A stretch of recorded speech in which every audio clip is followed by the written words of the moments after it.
সিরিজে টিকে থাকতে হলে জয়ের বিকল্প নেই, এমন সমীকরণ নিয়ে সোমবার মিরপুর শেরেবাংলা জাতীয় ক্রিকেট স্টেডিয়ামে দ্বিতীয় ওয়ানডেতে নিউজিল্যান্ডের মুখোমুখি হবে বাংলাদেশ।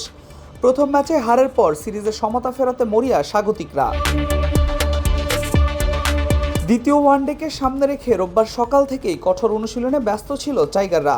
নেটে দীর্ঘ সময় ব্যাটিং বোলিং অনুশীলন করেছেন মেহেদী হাসান মিরাজ, লিটন দাস সহ দলের অন্য ক্রিকেটাররা। দলের পারফরম্যান্সে উন্নতি আনতে টেকনিক্যাল দিকগুলো নিয়েও কাজ করতে দেখা গেছে কোচিং স্টাফদের। দলের জন্য স্বস্তির খবর হতে পারে কাটার মাস্টার মুস্তাফিজুর রহমানের সম্ভাব্য প্রত্যাবর্তন।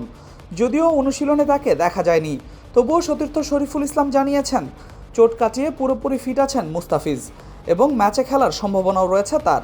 হ্যাঁ, উনি এখন মোটামুটি আলহামদুলিল্লাহ সুস্থ। দেখেন, অ্যাজ এ প্রফেশনাল আমরা যে 15 জন স্কোয়াড আছি সবাই রেডি থাকি ম্যাচ খেলার জন্য। এখন ডিসাইড করবে কোচ, তারা। সো আমরা সবাই রেডি আছি। এখন এটা তো আমার হাতে কিছু করার নেই, ওনারা যে টিম দিবে সেই টিম নিয়ে আমরা নামবো।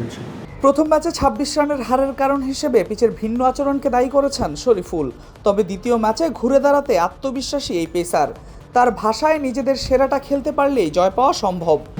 দেখেন, আমাদের এখনও মাত্র একটা ম্যাচ গেছে, 2টা ম্যাচ আছে। সো আমাদের কনফিডেন্স আছে যে আমরা কামব্যাক করবো ইনশাল্লাহ। এবং কি আমাদের বেস্ট ক্রিকেটটা কিন্তু লাস্ট ম্যাচে আমরা প্রথম ম্যাচে দিতে পারিনি। সো আমাদের বেস্ট ক্রিকেটটা দিলে আমরা ইনশাল্লাহ কামব্যাক করে সিরিজ জিতবো ইনশাল্লাহ।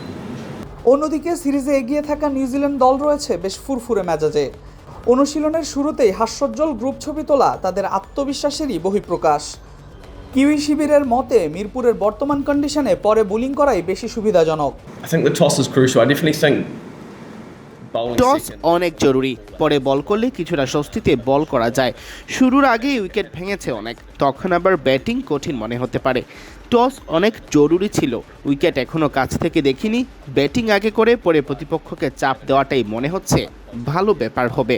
I definitely feel like it's a bat first and try squeeze and put pressure on later on. প্রথম ম্যাচের হতাশা পেছনে ফেলে ঘরের মাঠে সিরিজে ফিরতে মরিয়া বাংলাদেশ। এখন দেখার বিষয় মিরপুরে কিউইদের আত্মবিশ্বাস থামিয়ে সমতায় ফিরতে পারে কিনা টাইগাররা। ক্রিকেট প্রেমীরা তাই তাকিয়ে রয়েছে একটি জমজমাট লড়াইয়ের অপেক্ষায়। Al Mahmud Fahim, BD ক্রিক time.